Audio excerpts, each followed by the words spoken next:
invitado a Fernando Cocchi, un investigador en patrimonio cultural. ¿Investigador cultural está bien, Fernando? ¿Se representa así? Sí. Mira qué bien. Bueno, buen día. Acá todos te tienen envidia, porque no solo investigador, sino investigador cultural. Bueno, pero puede ser en patrimonio cultural. Está bien. También Mariano, patrimonio cultural lo tuyo, no. No. Yo desconozco qué es, pero eso no es. No, es así, somos así, vos que tenés que entendernos como somos. Fernando Cocchi igual no estamos al aire ahora. Escribió un libro que se llama Antonio Magliano en los toldos, los oficios del artista y el amor a la ciudad. Un libro precioso, Horacio, te va a encantar porque es papel, ilustración, vos que sos un conocedor. Lo estoy viendo y me interesa mucho el tema. Antonio Magliano dice, mira, el humano y lo vivo me interesa. Soy a la vez subjetivo y objetivo. Hablo de mi alma y de las almas. Trato de dar vida a mis propios sentimientos y a los ajenos.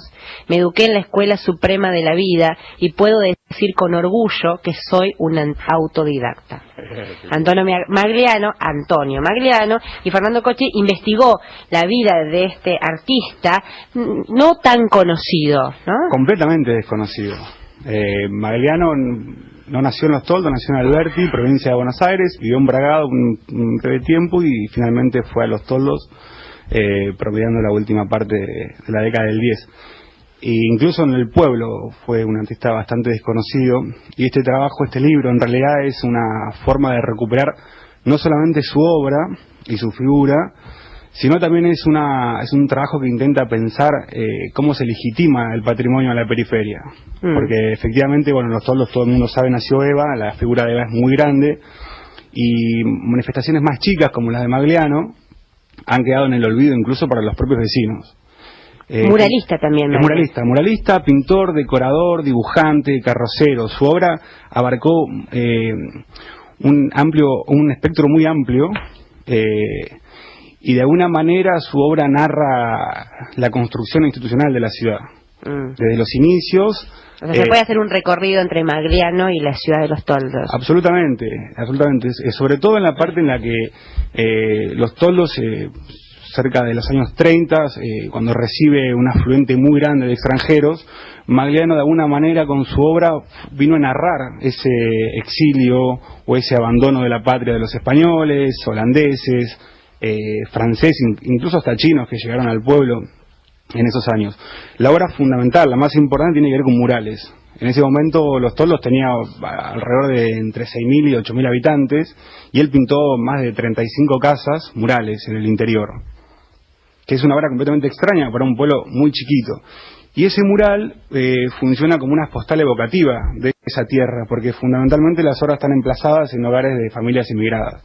Y la obra, la imagen, tiene que ver con campiña. ¿Se conservan esos murales? Muchos de ellos sí, muchos otros no, que es la tarea pendiente. Tiene un espíritu particular el artista de murales, ¿no? Hay como los muralistas tienen como una construcción, no sé en el caso de Magliano, digo, pero en general hay una relación con lo efímero y lo duradero, con esa idea de pintar paredes o paredes de casas o muros, ¿no? Totalmente. En el caso de Magliano, lo llamativo tiene que ver con que él no recibió ningún pago por ninguno de sus murales. Salvo por uno que ni siquiera directamente, que fue el mural que hizo para la Sociedad Española en el año 31, se inauguró la sala del Cine Teatro, y él pintó el techo. Ese fue el único mural que cobró, pero que en realidad ni siquiera lo cobró directamente por el trabajo, sino por los trabajos que hacía de pintura de oficio. Antes de pintor de murales, era pintor de oficio. Pintaba paredes, puertas, aberturas, ventanas. Pintor de brocha. Claro, de pintor de brocha gorda. Y el mural terminaba siendo como una especie de galantería o un regalo a quien lo contrataba. Por eso.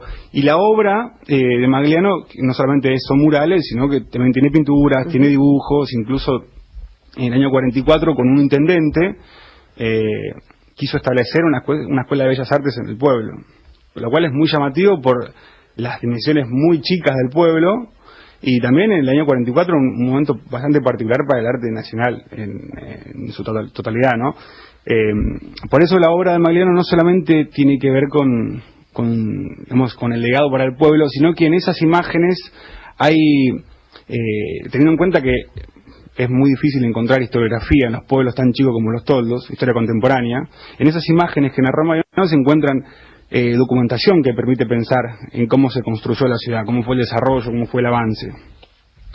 Fernando, además, vos naciste en Los Toldos, sos de Los Toldos. Es interesante porque, ¿cuántos años tenés? 28. 28 años, realizó estudios de crítica e historia del arte, trabajos de investigación en el patrimonio cultural, y rescatar desde ese lugar, desde tu generación además, rescatar el patrimonio cultural, ponerlo en valor en un proceso de investigación, digamos, es valioso. Uno sabe lo que cuesta escribir y publicar, y me parece que es valioso y es meritorio, ¿no? Y la pregunta es ¿por qué, digamos? ¿Qué te motivó a rescatar la figura de Magliano? En primer lugar, yo me siento extremadamente orgulloso de haber nacido en el pueblo, y le debo muchísimo porque todo lo que pude conseguir, en cierta medida, se lo debo a la ciudad. Sobre todo esto, porque el libro en realidad también viene a ser la puesta en práctica de los conocimientos adquiridos en la facultad, y haber trabajado desde cero con Magliano como lo decía, que era un artista desconocido, no había absolutamente nada, no había información, no había ninguna documentación, y fue un trabajo casi de hormiga que llevó mucho tiempo. Magliano, además de ser este artista desconocido, me permitió pensar que en Los Toldos había muchas manifestaciones que aglutinaban simbólicamente a la comunidad, pero que no estaban... digamos, no había una reflexión, nunca se usó un estudio. Una puesta en valor. Claro. Y el disparador fue el documental Los Próximos Pasados, que era el documental de la recuperación del mural de Siqueiros, que está emplazado en el Museo Bicentenario. Y cuando lo vi en la facultad pensé, bueno, en Los Toldos hay un muralista, salvando las distancias abismales entre uno y otro, pero que corren serios riesgos de deterioro, de olvido, de demolición. De hecho, el primer día que comenzamos el trabajo, hicimos un recorrido y caímos a un lugar donde lo estaban destruyendo el mural. Claro, Cintia, creo que registraste muy bien la importancia de que sea muralista, porque el muralista es un tipo muy especial, ¿no? Y creo que habla del autor, haber elegido ese tema además, ¿no? Sí. Te pensás en los muralistas de México, ¿no? Absolutamente. La impronta es completamente distinta. El muralismo mexicano... Pero todos quieren que la gente, dárselo a la gente, ¿no? Darlo a lo público. Claro, sí. La diferencia también tiene que ver con que el muralismo mexicano, bueno, tenía, digamos, los emplazamientos eran lugares públicos y de fácil acceso. Estos no. Estos formaban parte de los, digamos, del núcleo más íntimo de la familia. Pero es interesante pensar que, perdón, que Magliano, ahí está, hago como Víctor Hugo, que cuando tose corta en el aire, le pone una musiquita y sigue hablando como un maestro. A mí no me sale, digamos, todavía. No, se notó perfectamente que tosiste. Se notó perfectamente, pero bueno, disculpen, es esta congestión que no me suelta. Pero decía esta idea de que el tipo era un pintor de brocha gorda, pintaba la casa y le dejaba un mural como su registro. Es impresionante. Sí, increíble. Además, ¿Y ese mural que se estaba destruyendo, se destruyó? Se destruyó, sí. Llegamos cuando quedaban únicamente las paredes en pie, y hay un registro documental fílmico que es muy bueno, que son los albaniles, que me decían, si hubiera llegado antes, yo te sacaba el pedazo de pared. El mural era en la chimenea, y el albanil con la pala removía los escombros y los iba juntando y me iba diciendo más o menos en el aire cómo era la composición. Nombraba un barco, nombraba un lago, nombraba montañas. Después de esa demolición, se nos ocurrió con Marisa Scopelliti, que por entonces era concejal del Frente por la Victoria, generar un proyecto que construyera digamos, implementar una comisión de preservación del patrimonio cultural y natural. Finalmente lo presentamos al Consejo, se aprobó. Hubo algunos inconvenientes, se derogó, se presentó uno nuevo, la verdad que fue un mamarracho lo que pasó, y nunca se terminó de implementar. Y una de las políticas, una de las intenciones era empezar a declararlos de interés municipal a los murales, porque la verdad que la obra es una obra completamente extraña, sobre todo para lo pequeño del pueblo. Los murales son algo que hay que preservar y hay toda una búsqueda por preservarlos, que dan ganas de más, ¿no? Te agradecemos esta visita que nos hiciste, Fernando Cocchi. Además el libro tiene un papel de ilustración precioso. Qué lindo está. Me dan ganas de regalarte, pero Fernando te va a conseguir uno, Horacio, porque es precioso. Tengo, le traje. Es precioso. Papel de ilustración con muy buena fotografía. Hay una. ¿Y quién te lo editó? Es una edición de autor. No, digamos, la partícipe fundamental para que este libro, cobrara vida es Viviana Guzzo, que desde que yo empecé con este afán de recuperar la obra, Viviana Guzzo siempre, cuando era directora de Cultura de Los Toldos, me apoyó desde el primer día. No solamente fue el libro, sino que en el 2011 hicimos una exposición con material inédito, material que realmente estaba abandonado, incluso la propia heredera desconocía que existía ese material, en una valija lleno de papeles que incluso tenía bocetos de escudo de Bragado, bocetos de escudo de Azul. Encontré después de mucho tiempo el escudo azul original ahí en la propia ciudad de Azul.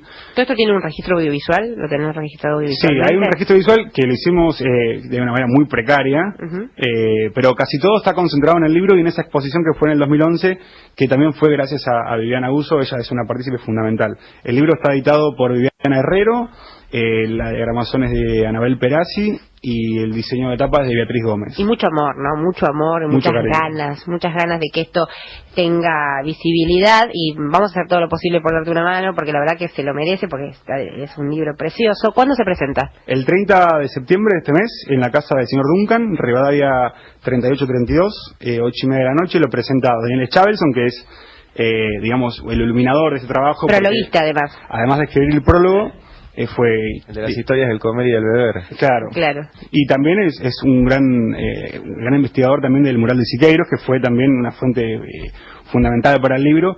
Y lo presenta también el gran escritor y amigo Ignacio Vocero. Voy a estar acompañados de ellos dos. Después nos pasas bien todos los datos para poder hacer la mención.